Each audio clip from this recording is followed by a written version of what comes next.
can't separate politics and economics. In fact, economics now, politics now is having a bigger effect on economics and markets than anything else. We've moved from an environment in which economics would determine resource allocations. As wealth is distributed, it's distributed to those who produce the best results. 네, 또 오랜만에 찾아뵙습니다. 글로벌 머니톡, 전 세계 현명한 사람들을 찾아서 발굴해서 그들의 의견을 들어보고 또 인사이트를 함께 키워보는 시간, 세상 유익한 코너 글로벌 머니톡. 오늘도 중앙일보의 강남규 팀장과 저 2%가 여러분들을 유익함이 가득한 세계로 모셔보겠습니다. 저는 2%고요. 강남규입니다. 네, 오늘은 저희가 뭐 여러분들도 꽤 잘 아시는 분, 그렇죠. 잘 아는 분을 국내에 심지어는 월스트리트의 마우스피스, 예. 월가의 떠벌이 그렇게 불립니까? 실제로 대변인, 대변자, 대변인, 시각을 그러니까 목소리 대표 발언자죠, 사실. 예. 인플레이션과 국제 정치에 대해서 가장 자기 개인의 주관을 분명하게 노출하는 사람. 레이 달리오. 예, 레이 달리오, 브릿지워터어소시에이츠. 네. 사실 뭐 자산 순위로 말한다라면 세계 최대 헤지펀드. 뭐 근데 또 최근 데이터를 보면 한 3위쯤 되는 것 같기도 하고요. 이분이 일단 직접 운영하는 헤지펀드의 규모. 그렇죠. 자산 규모가 우리 돈으로 한 190조 정도 되는 것 같습니다. 자산 규모. 네, 굴리는 자산 규모. 예, AUM이라 그러죠. AUM. 예. 그다음에 사실 그 1980년대 초로 알고 있습니다. 달리오 회장은 사실상 파산을 했었어요. 80년대. 예, 그 젊은 시절이 아니 예. 지금보다 한참 젊은 시절이죠. 지금 70대시니까. 그러니까 그럼 거의 20대 후반이네요. 그렇죠. 그래서 가족의 뭐 전기세 같은 경우를 친인척한테 빌려서 냈다라는 유명한 에피소드가 있죠.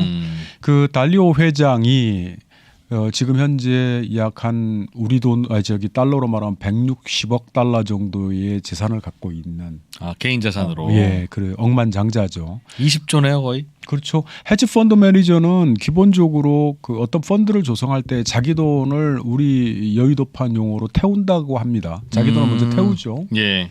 그러려면 자기가 돈을 좀 갖고 있고 그다음에 그걸 먼저 나는 이 펀드를 개설했을 때에 뭐 1억 달러 정도를 태우겠다라고 네. 이 현실을 하죠. 그러면 이제 투자자들이 그걸 믿고 들어오는. 그러니까 우리가 흔히 말하는 공모원 뮤추얼 펀드하고 조금 다르죠. 그런 구조군요. 예. 일단 그 달리오 회장이 최근 헤지펀드 매니저라면은 주로 나의 투자 철학은 뭐고 인생관은 뭐고 물론 그런 책을 쓰긴 썼습니다.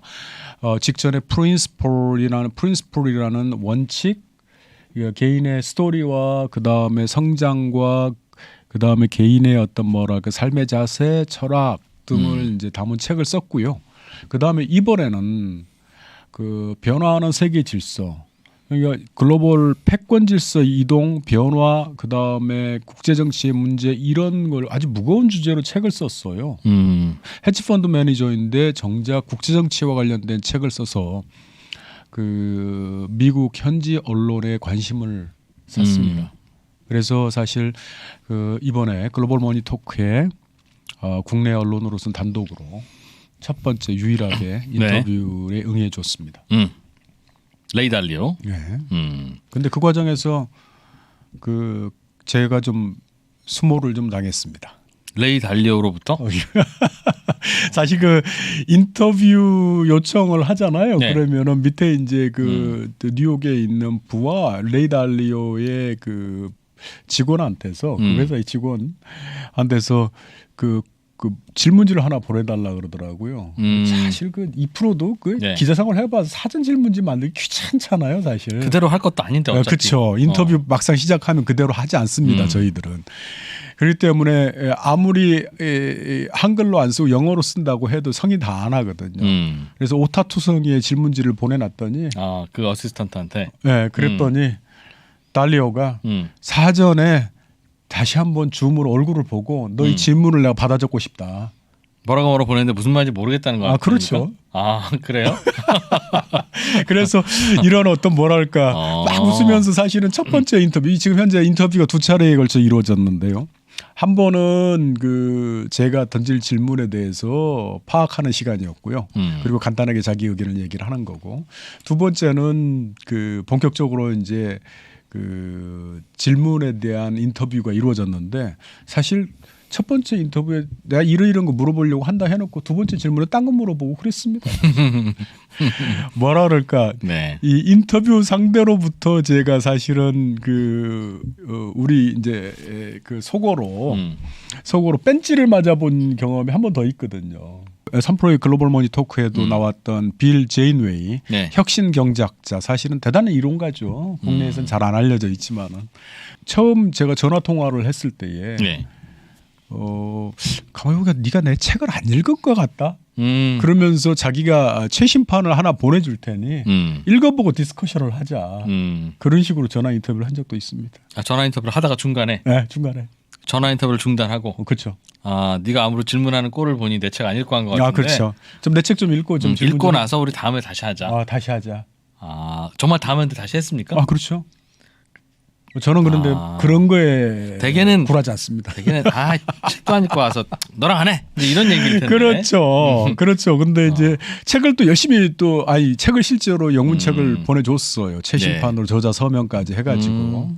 그래서 이제 읽어보고 I'm ready 하면서 또 이제 시글시글 웃으면서 전화 걸어가지고 인터뷰하고 그랬습니다. 사실은. 그래서 꼭 다른 매체의 기자들에게 이분하고 통화하기 이전에 꼭 책을 좀 읽고 인터뷰를 하지 않으면 저같이 공부를 당하는 수가 있습니다. 그래도 친절하시네요. 또 책도 보내주고 다음 인터뷰도 또 해요. 그렇죠. 그 다음에 굉장히 친해져가지고 언제든지 제가 전화 인터뷰 하자 그러면 기꺼이 마음으로 나와주셔서 프로페서 제인웨이, 땡큐. 자, 그럼 인터뷰를 좀 진행해 볼까요? 회장님, 인터뷰에 응해 주셔서 감사합니다. 근데 헤지펀드 매니저가 돈과 관련된 책을 많이 써야 될 텐데 어째서 이 국제정치와 관련된 책을 썼을까요? 참 뜻밖이어서 참 놀랐습니다, 회장님. I did the study of what is now happening. I like to look at history to understand the cause-effect relationships that have happened many times in history, to understand how to navigate current circumstances. And I did that as a study. And also, I'm now at a stage in my life where I'm passing along what I believe is valuable information rather than keeping it to myself, because I'm at 72. And so at that age, I want to pass along what I consider to be valuable information. So I did the study for myself and for Bridgewater, my company, to understand how to navigate what's happening. And I passed it along because I think that that's my responsibility to do at this stage. 예, 그런데 펀드를 관리하는 일과 국제 정치와 긴급한 또는 긴밀한 관계가 좀 있습니까? You can't separate politics and economics. In fact, politics now is having a bigger effect on economics and markets than anything else. We've moved from an environment in which economics would determine resource allocations. We're now in an environment in which political circumstances and geopolitical circumstances have a much bigger effect than ever before, except for the 1930s. I've been doing this for 50 years in all different countries. We're in every liquid market in the world. And normally, fiscal and monetary policy and tax policy and foreign exchange controls are always a consideration. And they're especially important now. 회장님, 그래도 진짜 호기심을 좀 강조를 해주셨는데, 그래도 펀드 매니저라면, 특히 헤지 펀드 매니저라면은 돈이 벌리거나 아니면은 돈과 관련이 없으면은 책을 쓰지 않을 거라는 선입견이 있습니다. 이런 주제를 가지고 책을 쓴 동기가 좀 궁금합니다. We know that we are on the edge of war. We can't say whether we are 3 feet from it or 6 feet from it, from this cliff, but we are at the edge of war, and it is intensifying. So what will probably happen is more intensive sanctions, and that could lead to some military confrontation. We don't know, but we know that if you follow these stories and you follow the sequences, when there's an acceleration of painful economic actions designed to hurt the other side. So, for example, if there is a move by the United States administration to prevent investment in China or business with China, that would have very big implications to the rest of the world because of how intertwined the economy is with China. We're at the edge of that.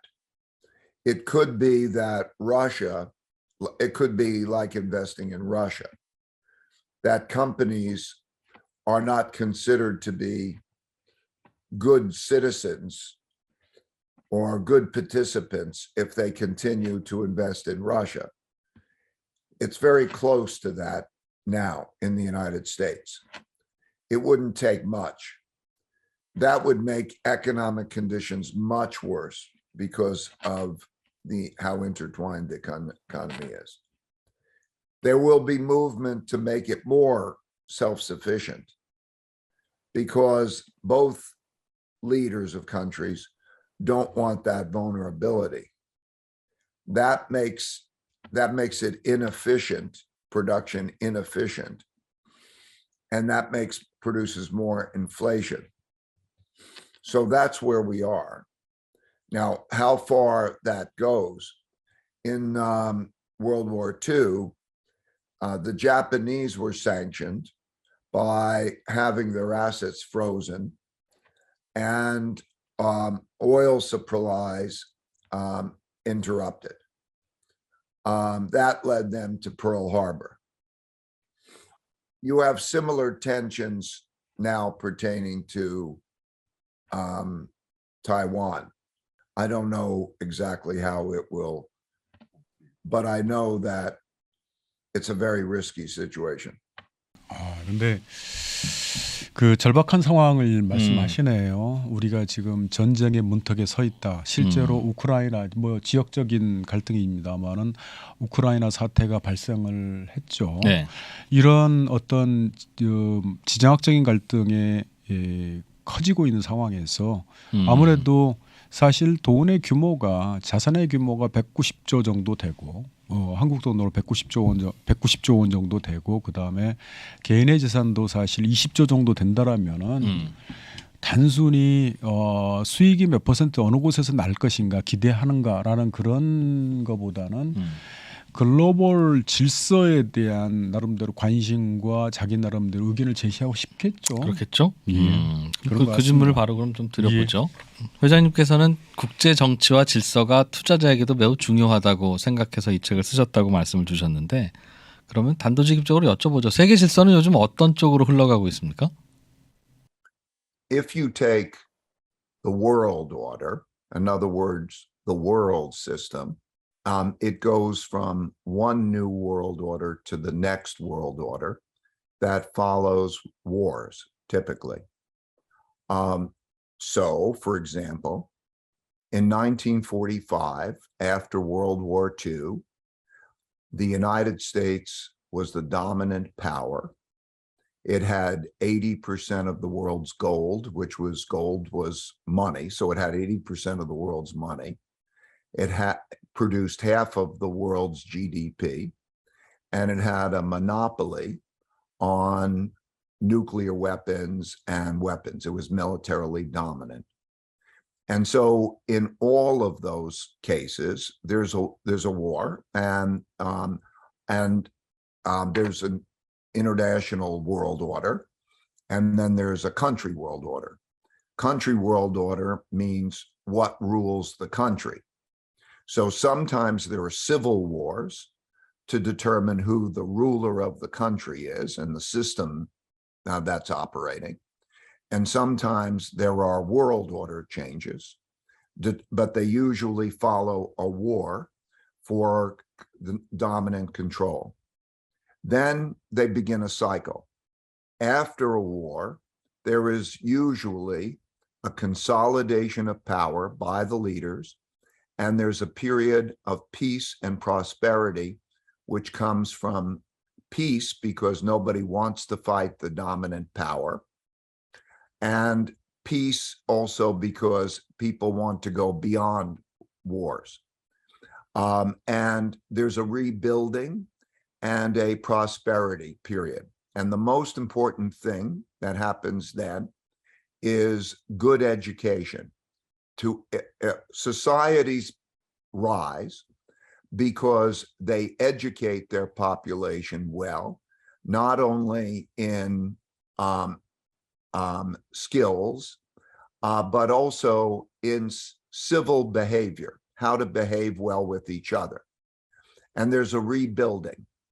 And usually in all of the civilizations going back over the last 500 years, there is a capitalism of sorts. We saw it in China, in which resources are provided, and people with ideas come up with ideas and they build those out, working with investors who provide them capital.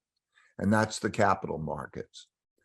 And over a period of time, that produces more debt, and it produces larger wealth gaps, because as wealth is distributed, it's distributed to those who produced the best results, and it produces, some cases, big wealth, some cases less. Different societies handle that differently. Some of them have bigger wealth gaps. Some of them reinvest in education. And so a very big important consideration is how much debt is produced, because the development of the capital markets tends to produce a lot of debt, because debt is stimulative. When you create credit, you create debt. 회장님, 뭐 큰 아웃라인을 제시를 해주셨는데, 그렇다면은 그 신기술, 책을 훑어보니까 신기술, 그 다음에 국가 채무, 그 다음에 패권 질서, 이런 것 사이에 긴밀한 관계가 있는 것으로 쓰셨습니다. 이 한국의 독자를 위해서 조금만 더 자세히 그 설명을 좀 부탁드리겠습니다. In the world, in this cycle, the dominant powers in the world invent new technologies. For example, the Dutch invented ships that could travel all around the world, and they bring their money all around the world. And so a dominant power in the world will also bring its money around the world, and that will become its major currency, which is called a reserve currency. It is the commonly used currency.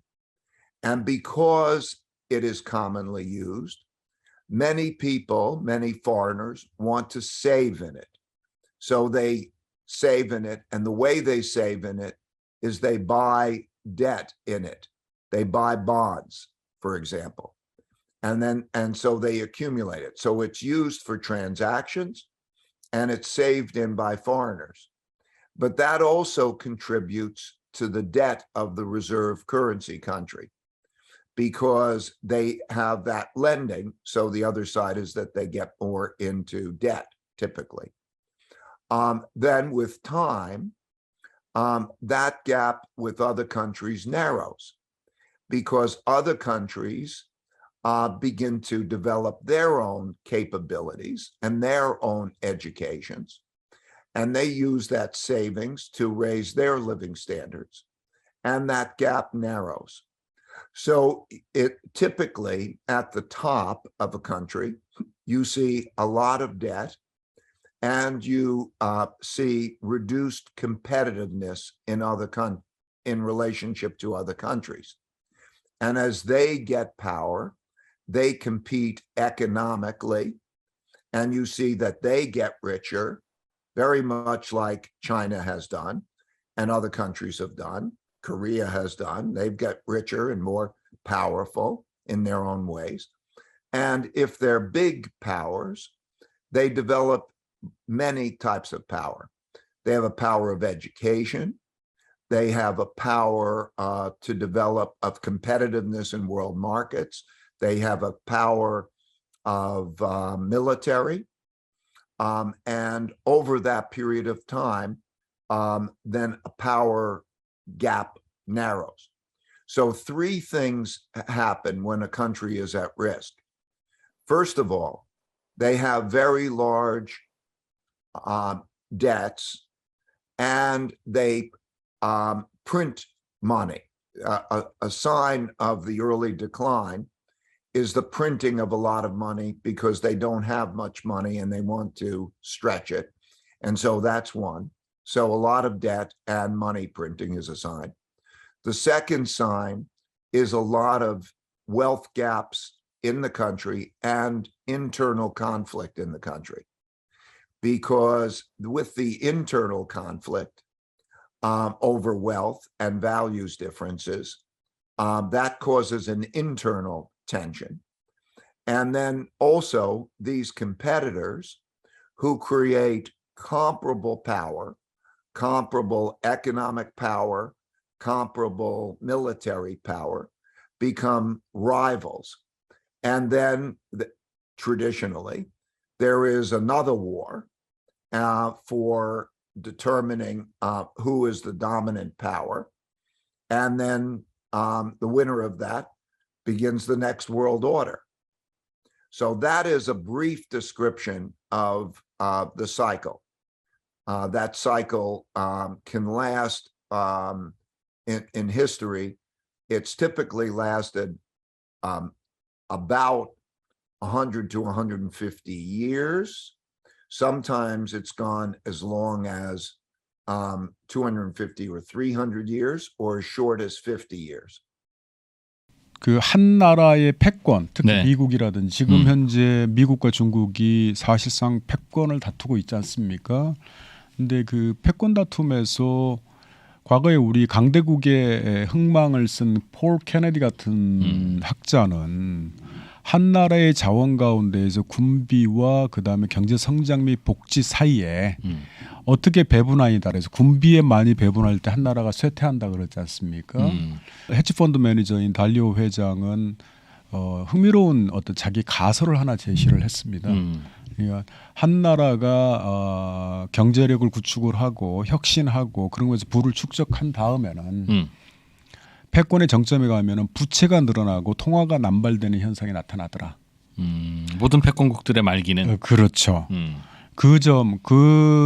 이 재정 상태가 악화하고 그 다음에 그 해외에다가 자기 나라 채권을 수출하고 지금 현재 미국이 가장 많은 국채를 수출하고 있지 않습니까? 예. 그 수출하면서 나라가 굴러가는 단계에서 신흥 패권 도전자는 여기에 대한 도전자는 열심히 기술력과 그 다음에 혁신의 역량을 키우면서 교육을 통해서 자국 국민의 어떤 뭐랄까 노동력의 질을 높이고 네. 그래서 그 많은 채권을 쥐고 있는 거죠. 지금 중국이 그렇죠. 중국이 그렇죠. 그런 상황에 대해서 이런 상황이 지난 다음에는 어떤 교체기가 오더라. 패권, 그러니까 기존의 패권국이 예. 그 쇠락하고 신흥 패권국이 떠오르는 그런 교체기. 실제로 저기 레이 달리오의 그 이번에 책 그 변화하는 세계질서에 보면은 현 상태를 그 교체기라고 얘기를 합니다. 쇠퇴기.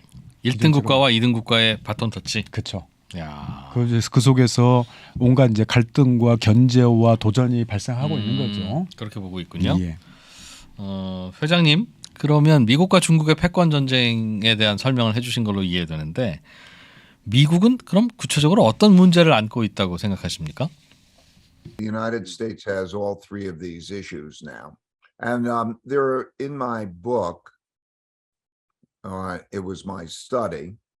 I like to measure things, and you can measure health. So I showed 18 different determinants of health that you could see, and you could see graphs. And those 18 measures include the level of education, the level of corruption in a country, how many natural resources they have.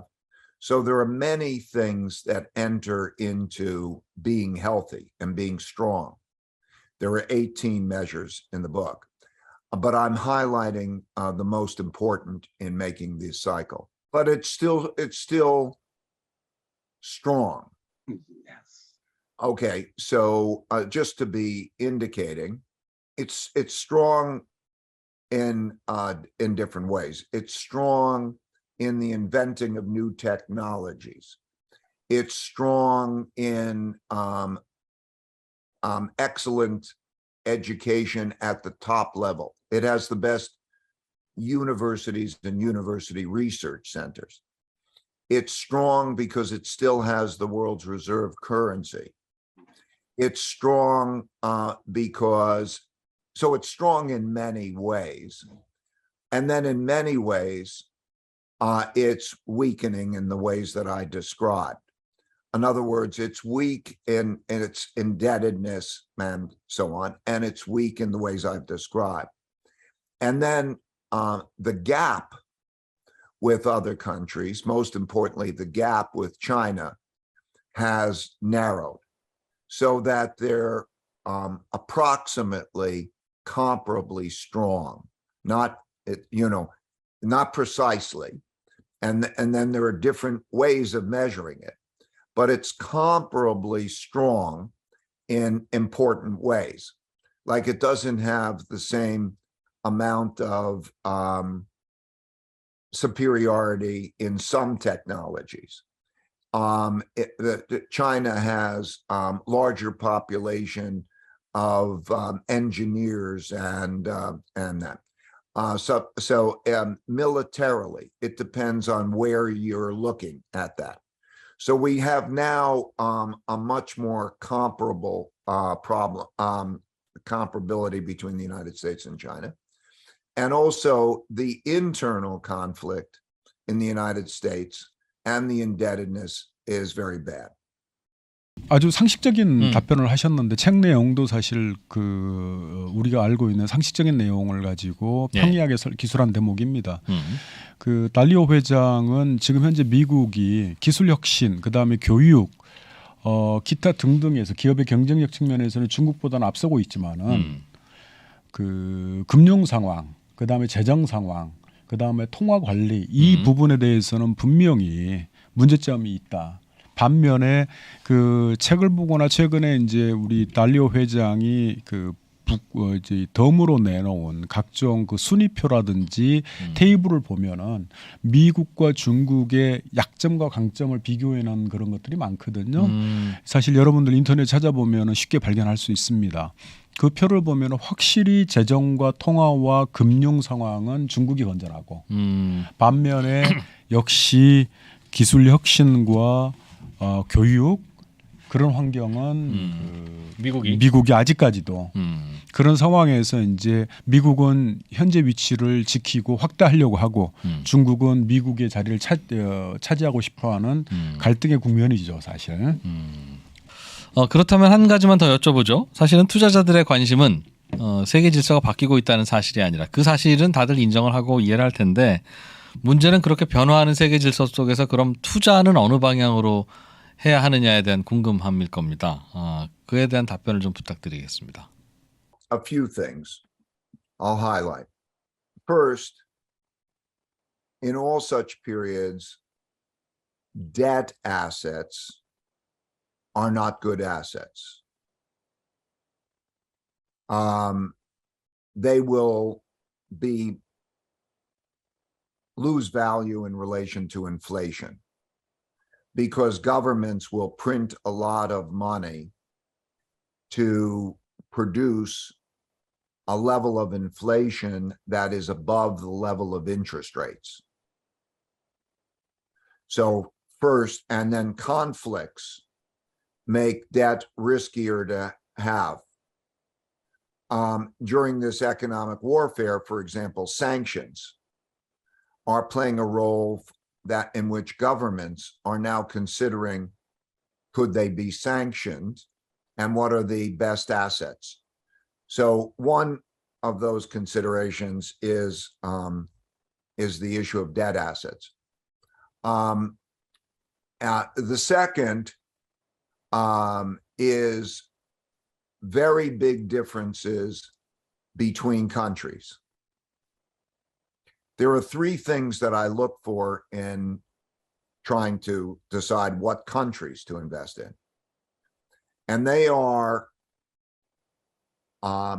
is it financially healthy?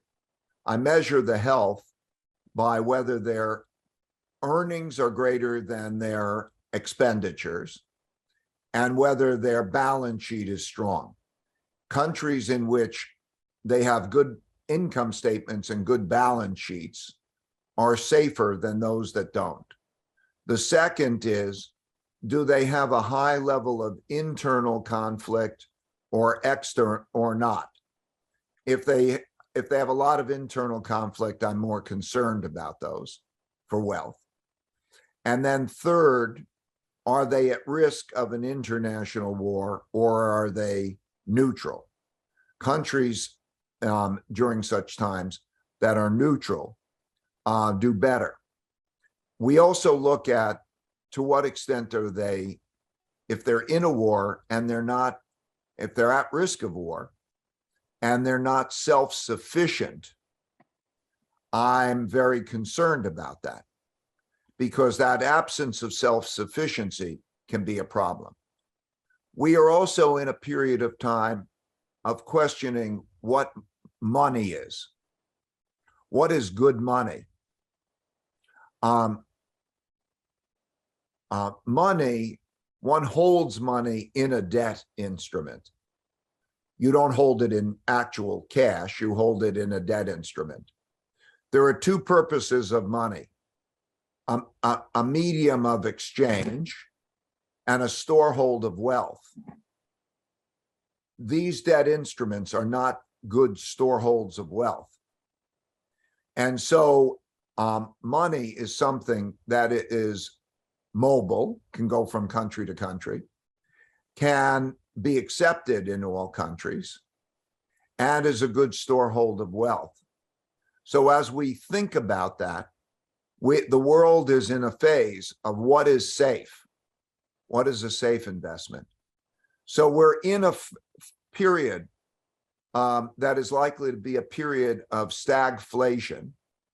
In other words, higher levels of inflation and lower levels of growth, and an environment in which debt instruments is not going to be good, and that picking the right countries with consideration is very important because now we are not in an environment where economics is going to be the main driver of things and profits. we were in a period of time where money would go to places wherever it could be produced most efficiently. And there would be competition.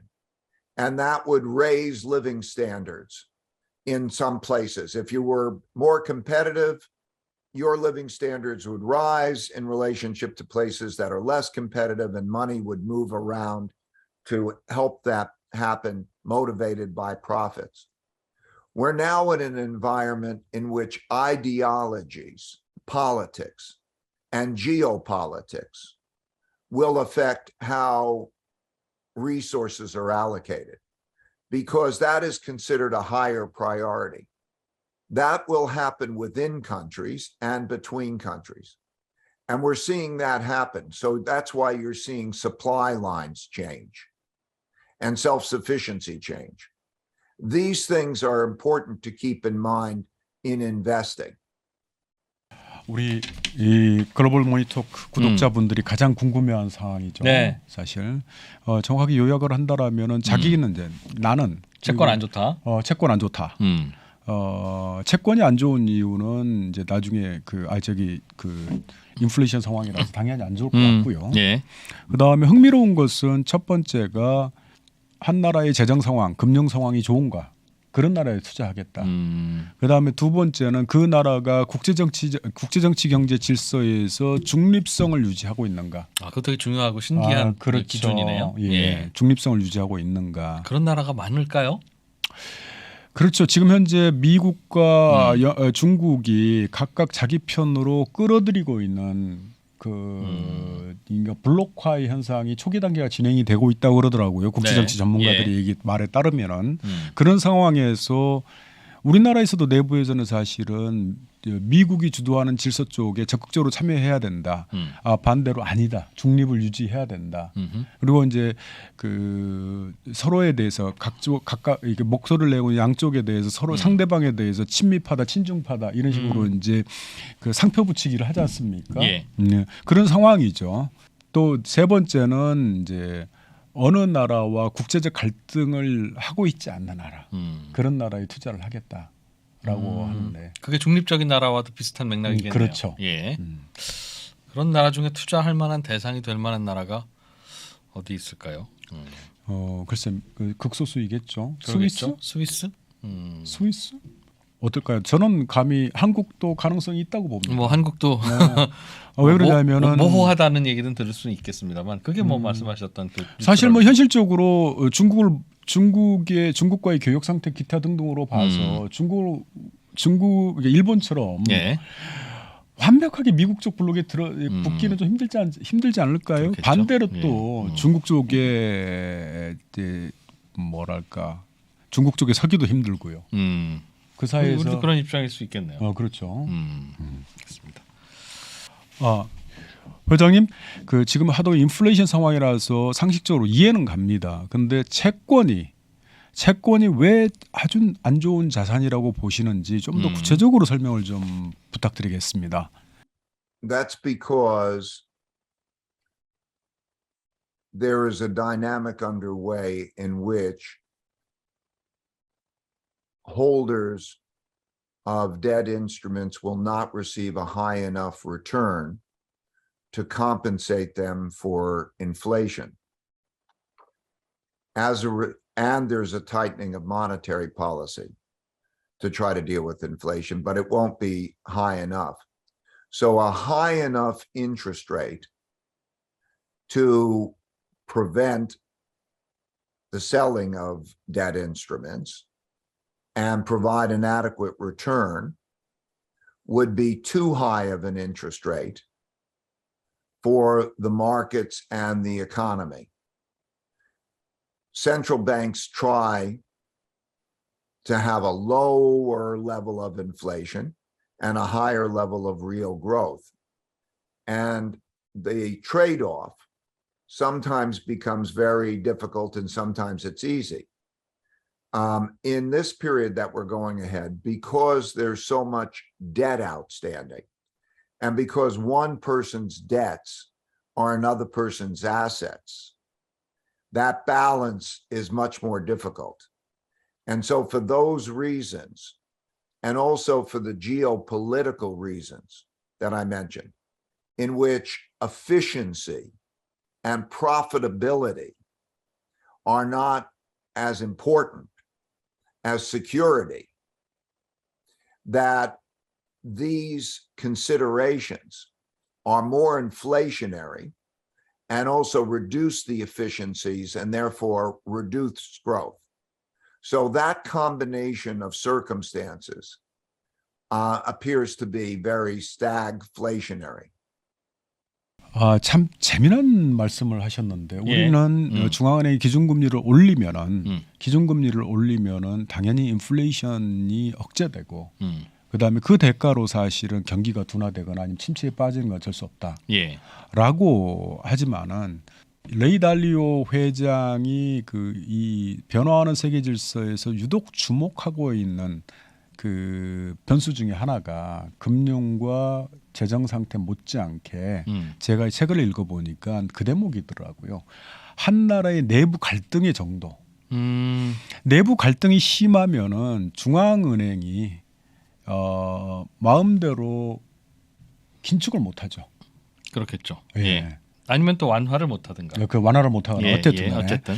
그래서 적절한 경제 대응 능력이 경제 상황에 대해서 대응 능력이 떨어진다라고 우리가 중립적으로 말을 한다라면 그럴 수 있겠죠.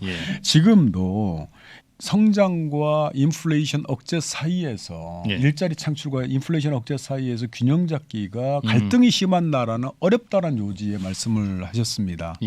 그런 나라에서는 당연히 인플레이션 억제가 인플레이션 파이팅이 이런 어떤 내부적인 갈등 지금 현재 미국도 그렇고 한국도 그렇고 이 정치적으로 양극화된 사회지 않습니까? 서로 그 국민들 자체가 서로 헤이팅 이치 어더 그러니까 서로 싫어하는 그런 경향이 분명히 존재합니다.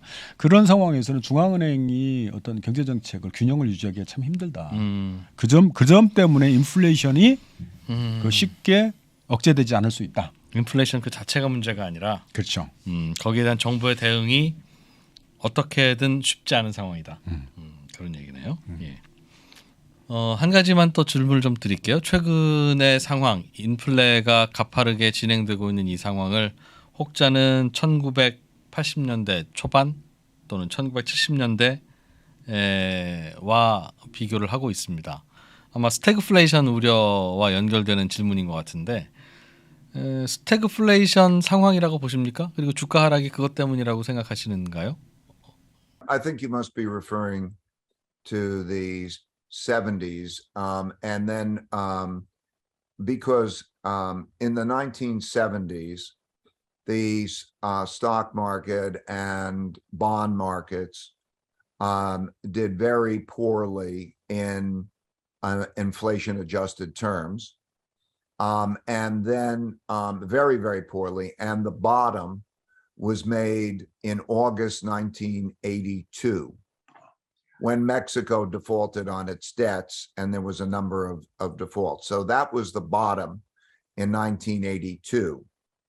And then we had a bull market in both bonds and stocks in the 1980s. So I think you're probably referring to the 70s. 1980년대는 달리오 회장 1980년대는 스태그플레이션 시대가 아니라는 얘기죠. 70년대에 인플레이션이 강했었죠. 그렇죠. 네, 그럼 1970년대 상황에서 인플레이션이 매우 강했고 또 거기에 따른 통화 긴축도 매우 강했던 걸로 알고 있습니다. 그렇다면 지금 상황도 지금보다 훨씬 가파른 인플레이션 또 지금보다 더욱 더 강력한 통화 정책이 예상된다고 볼 수 있겠습니까? What happened in the 1960s, United States ran very large deficits, spending money on both the Vietnam War and many programs, outer space program and a poverty program. And back then, the money was gold. And you had paper money that were like checks in a checkbook. And the United States ran very large deficits and printed a lot of claims on the gold, more than there was gold in the bank. And then on August 15th, 1971, the United States defaulted on that. They said you could not get your gold. And then they printed a lot of money. There was no restraint. And we had the inflationary 70s. And that produced a paradigm shift, because before that, there was less worry about inflation. And then, so in these paradigm shifts, which typically last about 10 years, there is a big movement in the opposite direction. So people start to protect themselves against inflation. That means they sell financial assets and they buy real assets. And then we had two waves of inflation. And so that period lasted until the end of the 70s. In 1980 and 81, there was very tight monetary policy, which broke the back of inflation. So this is very similar to that because there's a lot of money and debt creation that's taking place. And we're beginning an adjustment in which holders of debt are then selling that debt because it doesn't compensate them for inflation. And then more inflation is being adjusted in prices.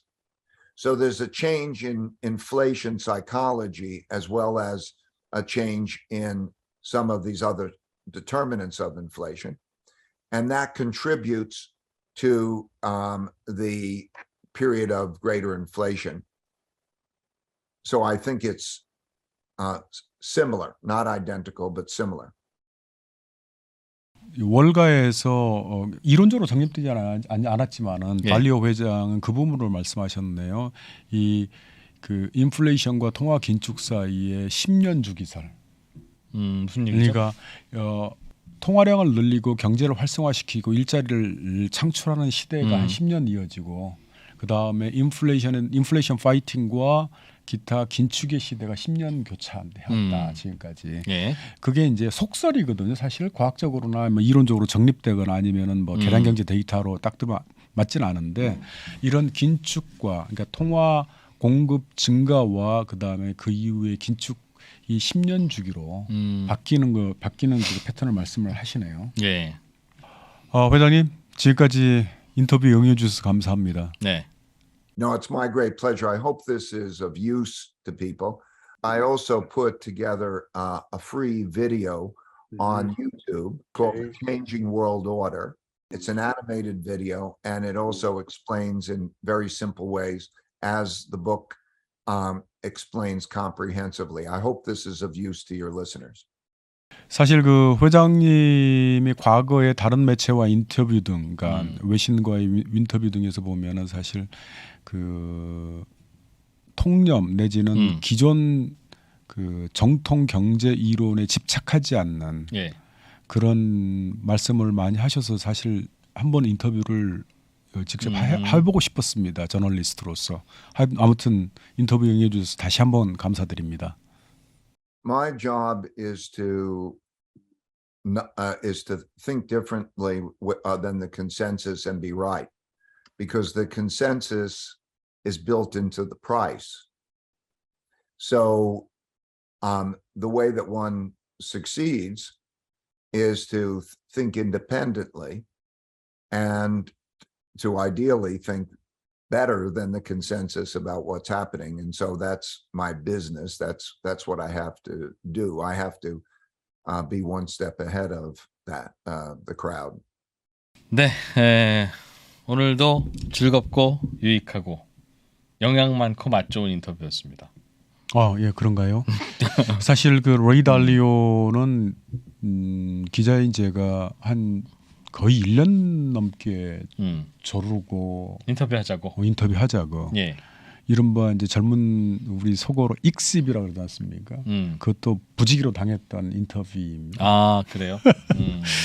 그리고 아까도 말했지만 그런 일에 상처받으면은 프로가 아니죠, 사실. 근데 진짜 상처 안 받아요? 읽고 씹으면? 에이씨 하고 넘어갑니다. 그래서 사람은 좀 악하게 살아야 됩니다. 그래.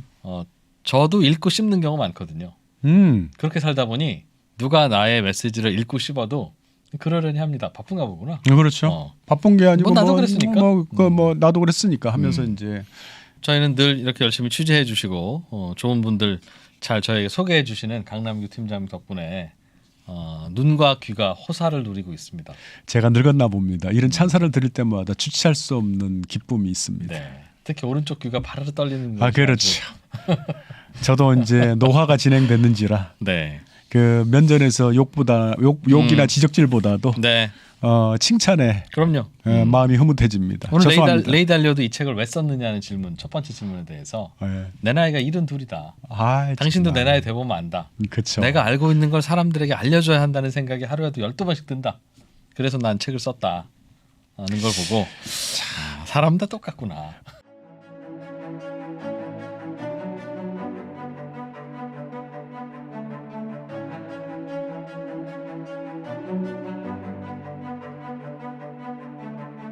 네, 오늘도 세상 유익한 프로그램 글로벌 머니톡 여기서 마무리하고요. 또 다음번에는 또 우리 혹시 예정되어 있는 인터뷰는 아직은 없죠? 이번에는 이른바 극단의 경제 이론가 그러니까 세계 경제 여러 나라의 경제 현상이 있지 않습니까? 네. 그 가운데에서 극심하게 노령화, 극심하게 시장이 붕괴된 상황 이런 상황을 추적조사한 경제학자를 인터뷰가 예정이 돼 있습니다. 최근에 우리나라에 그와 관련 책이 나왔던 걸로 기억하는데요. 그렇죠. 예. 나중에 사실 그 경제학자 말고 긴급하게 지금 상황이 시장이 급변하고 있기 때문에 양안 문제, 대만과 중국 사이의 지정학적인 문제, 네. 그 다음에 어떤 뭐랄까 이 80년대에 아까 달리오 회장도 말했습니다만은 지금은 시장주의 경제주의보다는 국가 안보 정치 논리가 우선하는 시대에 접어들고 있는데 이런 뭐랄까 시장의 후퇴 이것을 어떻게 봐야 하는지. 라는 경제 이론가도 인터뷰를 하고 경제 이론가를 인터뷰하려고 하고 합니다. 네, 최근에 블록화, 양극화. 그래서 사실 타이밍을 봐서 그때 시장 상황이랄까 이 상황을 봐서 그 어느 전문가를 먼저 소개해드릴지 결정을 하겠습니다. 그거는 내 소관이다. 라는. 역시 눈치 빨라요. 나도 좀 마음대로 하는 게 있어야 되지 않겠냐. 땡큐. 네, 중앙일보 강남 기자 함께했습니다. 고맙습니다. 예, 감사합니다.